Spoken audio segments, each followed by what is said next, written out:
क्रोध पाप का मूल है, अतः क्रोध में विवेक न खोए। एक राजा शिकार के समय घने जंगल में भटक गया। राजा गर्मी और प्यास से व्याकुल हो गया। इधर उधर हर जगह तलाश करने पर भी उसे कहीं पानी ना मिला। प्यास से गला सूखा जा रहा था, तभी उसकी नज़र एक वृक्ष पर पड़ी, जहाँ एक डाली पे टप टप करती थोड़ी थोड़ी पानी की बूंदें गिर रही थी। वह राजा उस वृक्ष के पास जाकर नीचे पड़े पत्तों को डोना बनाकर उन बूंदों से डोने को भरने लगा। जैसे तैसे बहुत समय लगने पर आखिर में छोटा सा डोना भर ही गया। राजा ने प्रसन्न होते हुए जैसे ही उस पानी को पीने के लिए डोने को मुंह के पास लाया, तभी वहां सामने बैठा हुआ एक तोता टै टै की आवाज करता हुआ आया।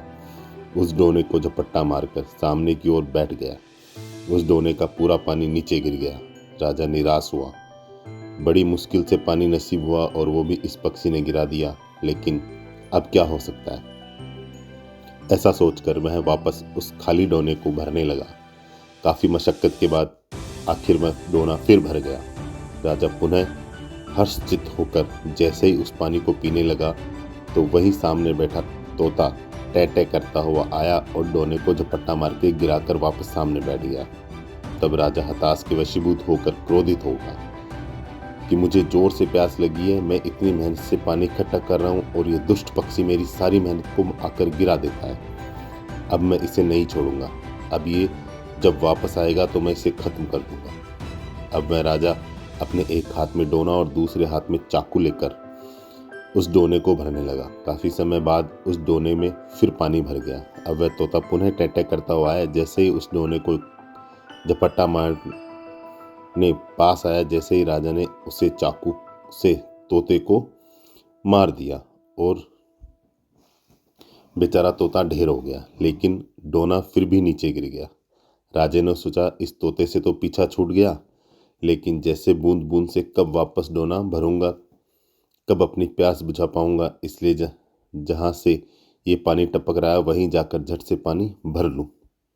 ऐसा सोचकर वह राजा उस डाली के पास गया जहां से पानी टपक रहा था।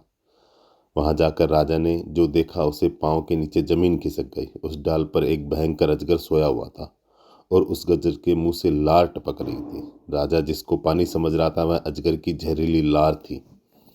राजा के मन में पश्चाताप का समंदर उठने लगा। हे प्रभु, मैंने ये क्या कर दिया? जो पक्षी बार बार मुझे जहर पीने से बचा रहा था, क्रोध के वशीभूत होकर मैंने उसे ही मार दिया। काश मेरे संतों के बताए उत्तम क्षमा मार्ग को धारण किया होता, अपने क्रोध पर नियंत्रण किया होता, तो मेरे हितैषी निर्दोष पक्षी की जान नहीं जाती। मित्रों, कभी कभी हमें लगता है अमुक व्यक्ति हमें नाशक परेशान कर रहा है, लेकिन हम उसकी भावनाओं को समझे बिना क्रोध कर लेकर बल्कि अपना भी नुकसान करते हैं और उसका भी नुकसान करते हैं। इसलिए कहते हैं क्षमा और दया धारण करने वाला सच्चा वीर होता है, और क्रोध वो जहर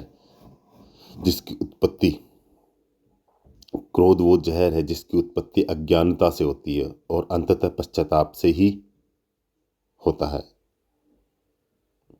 और अंत पश्चाताप से ही होता है। जय श्री कृष्ण।